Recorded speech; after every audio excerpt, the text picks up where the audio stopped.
আসসালামু আলাইকুম। সবাই কেমন আছেন? আশা করি সবাই অনেক ভালো আছেন। আজকে আমি তৈরি করব বেঁচে যাওয়া পরোটার ডো দিয়ে মচমচে মজাদার এই নাস্তাগুলো। এভাবে এই নাস্তাগুলো তৈরি করে প্রায় ১ মাস পর্যন্ত কিন্তু সংরক্ষণ করতে পারবেন। এই রকম মুচমুচে থাকবে। এখন কথা না বাড়িয়ে দেখে নেই আমি কিভাবে এই নাস্তাগুলো তৈরি করলাম।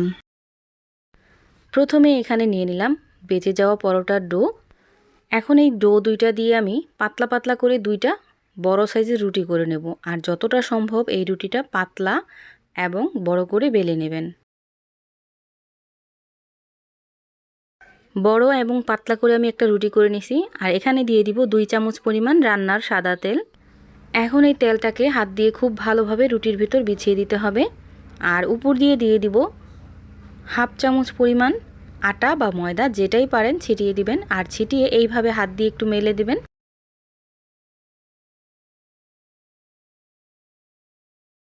এখন আমি এই রুটিটাকে এইভাবে একটু গোল গোল করে নেব। একবার দেখলেই বুঝতে পারবেন আমি কিভাবে করে নিলাম। সম্পূর্ণ রুটিটা আমি এইভাবে গোল করে নিছি। হাত দিয়ে এখন একটু লম্বা করে নিতে হবে।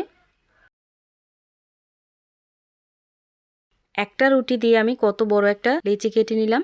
এখন আমি এই লেচিটাকে মাঝখান বরাবর কেটে নেব। এরপর আমি টুকরো টুকরো করে নেব। আর এই একইভাবে আমি আরেকটা রুটিও কিন্তু বানিয়ে নিব। এখন এই লেচিগুলোকে হাত দিয়ে এইভাবে একটু চাপ দিয়ে থেতো করে নেব। এখন এখান থেকে একটা লেচি নিয়ে নিলাম। আর এই লেচিটাকে খুব পাতলা করে বেলে নিতে হবে। আর এই তো হয়ে গেল। এভাবে আমি সবগুলোই কিন্তু বানিয়ে নিব।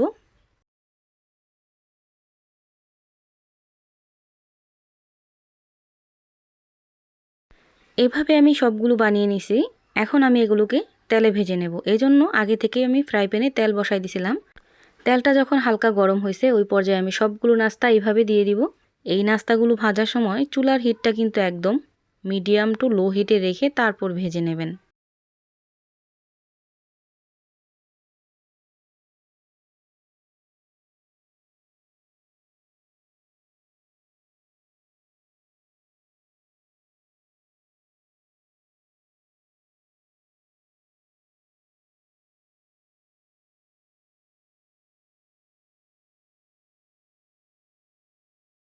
হালকা বাদামি করে আমি নাস্তাগুলো ভেজে নিছি। এখন আমি সবগুলো নাস্তা উঠিয়ে নিব।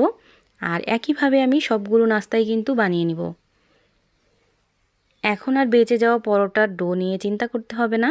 বেঁচে যাওয়া পরোটার ডো দিয়ে মজাদার এই নাস্তাগুলো তৈরি করে নিতে পারবেন।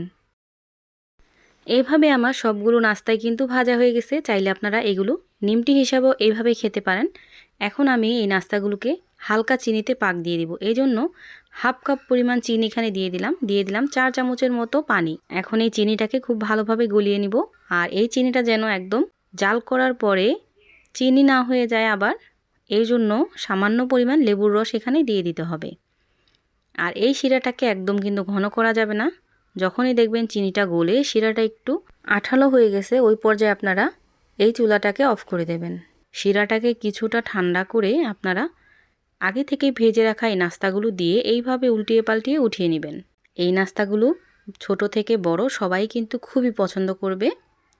আমার এই ভিডিওটা যদি আপনাদের কাছে একটু হলেও ভালো লাগে তাহলে লাইক দিয়ে দিবেন আর কমেন্ট করে আমাকে জানাবেন আপনাদের কাছে কেমন লাগছে।